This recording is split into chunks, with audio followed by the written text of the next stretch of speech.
So last night, Kobbie Mainoo done this, and then after that he thought he would go and do this as well, giving Manchester United a hugely important 4-3 win over Wolves. And of course, as a result, Kobbie Mainoo is getting all of the plaudits. And don't worry, I will give him the recognition he deserves. A video on Kobbie Mainoo's performance coming later this afternoon. Notifications on so you don't miss that.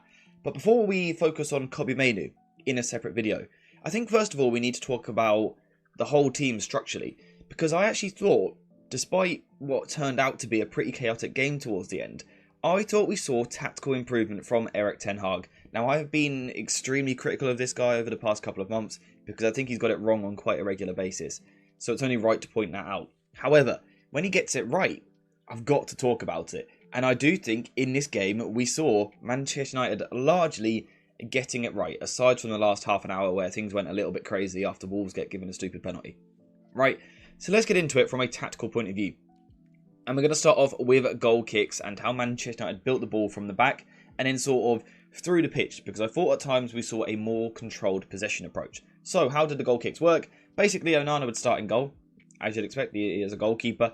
Lisandro Martinez and Varane would drop either side of him. And then importantly, Dalot and Shaw were wide, but both Kobbie Mainoo and Casemiro, the other way around here, were in a double pivot. Normally, we only see one United player in this area, but we actually saw two. So straight away, that's a good sign. In terms of the way that Wolves look to press this, we would see Cunha and Neto pushing higher like this, and then Bellegarde dropping a little bit deeper with one of the midfielders like so.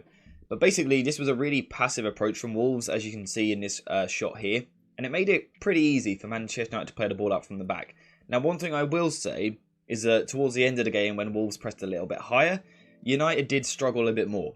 But at least during the opening phases of the game, United were able to play the ball out from the back pretty comfortably. I thought Onana was good on the ball, Lisandro Martinez was good on the ball, and it was important that we had both Casemiro and Kobbie Mainoo in the second phase, giving United extra players to play the ball out from the back. It certainly helped. So with United often succeeding in playing the ball out from the back, it meant that in the first half in particular, they were then able to get their foot on the ball and try to control possession.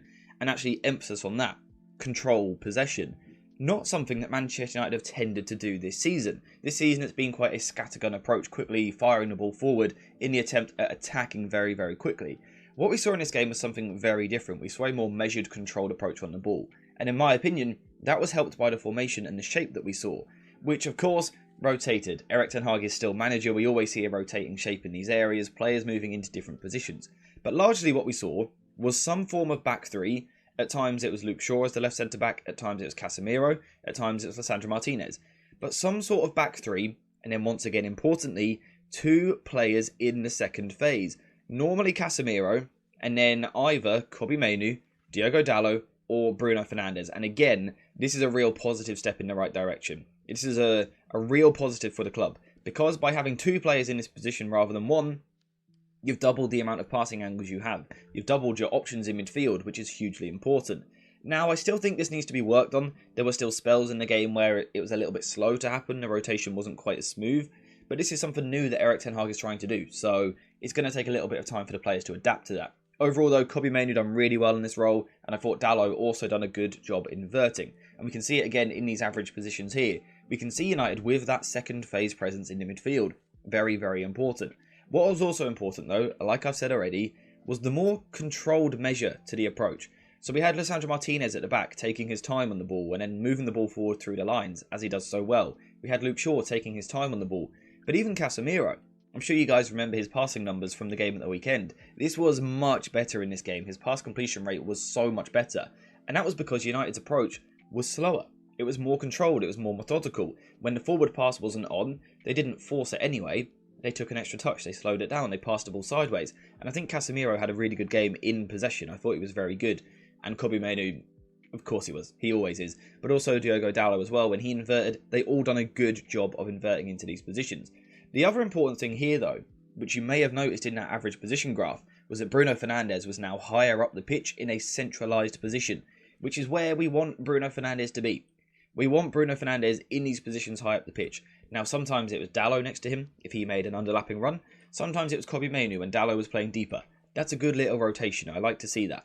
But importantly, Bruno Fernandes is high, but he's also central, in his best position. And as a result, it actually meant that for once, we saw a couple of passes attempted towards Rasmus Højlund, which is really good to see. Nothing actually came of it in this game, but there was a link up starting to develop there. I also thought Rasmus Højlund done a really good job with his back to goal play, something which I challenged him to do in this game in my live stream yesterday.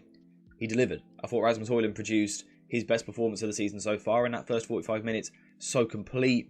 He literally done everything.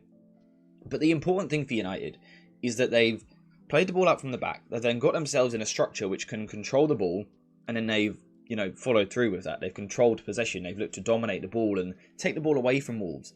And teams in the Premier League these days, they want the ball. Manchester United didn't allow Wolves to have that. Importantly, though, United still had attacking threat in the final third. It wasn't possession for the sake of it. It wasn't boring, slow, passing football. They still tried to move the ball forward, particularly out wide, as we do typically expect. But again, even in this area, the idea was better. For example, when Garnacho got the ball, in recent weeks, what have we seen? I covered it the other day. Overly aggressive wingers. By instruction, I think, but wingers which constantly look to get the ball, attack the fullback, take on 17 players before putting the ball into the box. But in this game, we saw more rotations down both of the wings. We saw third-man runs, something I highlighted in my tactical preview would be crucial. We saw players moving into the final third, and Garnacho would wait for support. It might be Dalot overlapping. It might be Kobbie Mainoo underlapping. It might be both of these runs to open up someone else in the middle. Bruno Fernandes, the exact rotation I spoke about in my tactical preview. We see it in one of the goals. We'll cover that shortly. But it was really good. And then also, what could also happen was the ball could be built down the right-hand side. We could decide, you know what, the forward pass isn't here right now, so we're going to keep possession and we're going to go out to the other side. And when that happens, you then have an isolation on the far side. Marcus Rashford up against Semedo. But even in these positions, we still weren't overly aggressive with our wing play. Yes, at times the wingers took the men on and they done really well. I thought Rashford had a brilliant game here. But also, he waited for Luke Shaw to get on the overlap. The first time that these two have started a game on the left-hand side together this season. That is a fact. I've checked it. It's a fact. Unbelievable. In my opinion, it's one of the best left-side dynamics in football, but because of injuries, we haven't seen it. We saw it in this game, and Rashford's understanding of playing the overlapping run to Luke Shaw is so good. It is so good, and it allows United to get into the final third. Then we see crosses into the box for Rasmus Højlund or cutbacks for Bruno Fernandes. In general, I think it was really good, and I want to check out those first two goals because I thought they were really good from United. First goal here, we've got Dalot initially inverted into midfield, and then we see the typical fact that when you invert your fullback and use a wide winger, the passing option is quite easy. The passing angle is nice and easy. It's an easy pass to play. After this, Diogo Dalot then makes the off-the-ball run, selfless, putting the yards in to make room for his teammate, and Garnacho actually ends up using that pass rather than being aggressive and taking on the fullbacks. That's an improvement. Diogo Dalot then picks up the ball and looks to move the ball forward, essentially. Now we see Kobbie Mainoo making another selfless run into the final third to take the defender away. We then see Garnacho do something very similar, and what this does is opens up a lot of space in the Wolves box. Diogo Dalot plays the ball across. Bruno Fernandes hits them with the rudest dummy you're going to see. Rasmus Højlund is going to take his time in the penalty area, laying the ball off to Marcus Rashford, who puts the ball into the back of the net with a brilliant finish. And that's a quality goal. That's an inverted fullback at the start. It's then third-man combos in the final third out wide. Runs off the ball, making room for other players. And then a cutback ball across the box. A dummy in there. The striker bringing in the winger. That's a really good move. Something we need to see more of. It was quality. And it came from the wingers not being as aggressive. Using the players around them. A slower approach almost. It worked so well. And I tell you what, the second goal is pretty good as well. So this second goal is actually probably one of my favourite goals we've scored under Erik ten Hag, because for me it captures everything that I think we expected when he came into the club, but also certain signings. So we're talking about Lisandro Martinez, we're talking about Onana here, we're also talking about Rasmus Højlund, the three key players there. And we really saw it in this game, plus some of the tactical moves we saw for this goal was what we were hoping for, which is why I loved it so much. So let's just quickly check it out. So first of all, United have got the ball around the halfway line and they see the midfield is not in the ideal structure. Rather than still forcing the ball forward like we normally do, Luke Shaw takes his time on the ball and eventually passes the ball backwards. Initially, this gives Kobbie Mainoo the chance to get back into position, provide us with that second phase player in the midfield. But still, Lisandro Martinez decides he doesn't want to play forward at the time and he moves the ball backwards. All the way back to Onana, who takes his time on the ball, plays the ball to Lisandro Martinez, who then passes it back to Onana. We can see we have now manipulated the Wolves forward player here. Onana then takes his time on the ball, something we all wanted to see when he first came into the club. The effect of this is that Wolves lock on and feel that they can press and win the ball high up the pitch because United are a little bit stale, a little bit slow. Wolves see that as the trigger. Onana sees it as a different trigger to actually lift the ball over the top of all of them and play it to our fullback. How many times did I say when he joined that pass to the fullback is going to be crucial? How many times did I say it? We finally saw it in this game. And it really worked, because this ball over the top means you take out a load of Wolves players. Dalot takes a really good touch moving the ball inside. He then plays the ball wide to Garnacho. Once again, we have that dynamic, narrow fullback, wide winger, makes an easy passing angle. Garnacho does well, carries the ball forward. Diogo Dalot makes a really selfless run, dragging the defender, and we can see the space that this is going to open up. Garnacho carries the ball inside, and this is that whole idea that we thought of when Erik ten Hag joined the club. Build the ball down one side, draw the opposition in there, but not actually attack that side, then move to the other side, and then see aggressive combinations. And again, that is exactly what we see here. Garnacho moves the ball inside, and just keep an eye on Marcus Rashford, high and wide on the left wing. He does really well here. Garnacho gets the ball out to him, and rather than Rashford being super aggressive in the duel like he has been in recent weeks, he slows it down and he waits. And this means that Luke Shaw has the time to get round him. Luke Shaw does absolutely brilliantly with the run. Marcus Rashford and Luke Shaw have an unbelievable understanding with each other. So Rashford plays the pass, times it perfectly to Luke Shaw. Keep an eye on Rasmus Højlund in the middle. Luke Shaw puts the ball into the box, and Rasmus Højlund puts the ball into the back of the net. It is such a good goal. Of course, there's the fourth goal from Kobbie Mainoo as well, which again we will check out later in a separate video, just purely looking at Kobbie Mainoo's performance. Again, if you want to see that video, like this one, but also get your notifications on, because I will upload it. You don't want to miss it. McTominay, also a good goal, by the way, but from a set piece, so I'm not going to focus on it just as much. But in general, I genuinely think Erik ten Hag, tactically, for 50-55 minutes, we saw progress. I'm not talking about a perfect tactical setup. It wasn't perfect by any means, but we saw progress. And I think that's what we all want. We want to see a clear identity, a clear play style, which he wants to use. And I thought in the first half, I thought we saw it. Now again, the performance wasn't perfect, because in the second half things changed a little bit.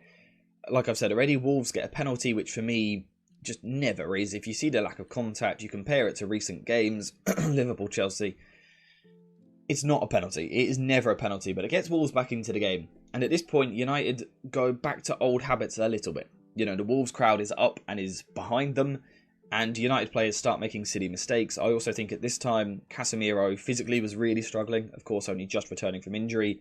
He really seemed to kind of struggle with the pace of the game around this time. Eventually gets subbed off, which I think was the right decision.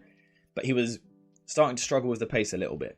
And when this starts to happen, you start to lose the legs in midfield and things like that. A team like Wolves can hurt you because they've got unbelievably good ball carriers. Cunha dropping deep into midfield and then carrying the ball forward was a problem all night long. And like I said, it did get Wolves back into the game. I think from here also, purely the game management was poor. You know, when you're 3-2 up in the 94th minute, you don't need to send everyone forward for a corner. And then I don't think Varane and Onana cover themselves in glory with the defending of the situation. But game management, you don't need your players that high. You're 3-2 up, you've got a corner, 95th minute. Put it into the corner flag, keep it there. But no, we don't do that. We haven't done that for years. Horrible game management. It gives Wolves a chance back into the game. Lost my voice a little bit there. And then Kobbie Mainoo steps up. Kobbie Mainoo steps up with just a pure bit of quality. Just pure I am him sort of moment. Pure aura. Pure... It's just rude what he does, really. It's unbelievably good from Kobbie Mainoo. And again, we will cover it later on. But that is pretty much what I felt we saw in this game from Manchester United. And as you can see, my outlook on this is quite positive. Another day we should have won 4 or 5-0 realistically. It should have been gone by half time. And that was because in the first half, Erik ten Hag made some key tactical decisions. We played the ball out from the back. Granted, Wolves were passive, which certainly helped us. We then had two players in the second phase in midfield. We had a more controlled, slower, tempo-controlling approach to the game. And then in the final third, we had key rotations with fullbacks, with midfielders getting forward to support the wingers. The wingers used those players, and as a result, Rasmus Højlund actually got to touch the ball occasionally. Really good game. Again, not perfect. Second half, certain things went wrong. Defensively, I still don't think it was perfect, but we'll cover that another day. But all in all, apologies for that little green screen issue there. All in all, I think a really decent game for Manchester United, and importantly, progress. Let me know, though, what you guys think in the comments down below. What did you think of the game? Did we deserve the win? Were Wolves lucky to even be in the game at that point? And do you want to see that Kobbie Mainoo video later? You do. Like the video, get notifications on. Apart from that, though, we are finished for this morning. So thank you guys for watching. I hope you have enjoyed it. And as always, I'll see you in the next one.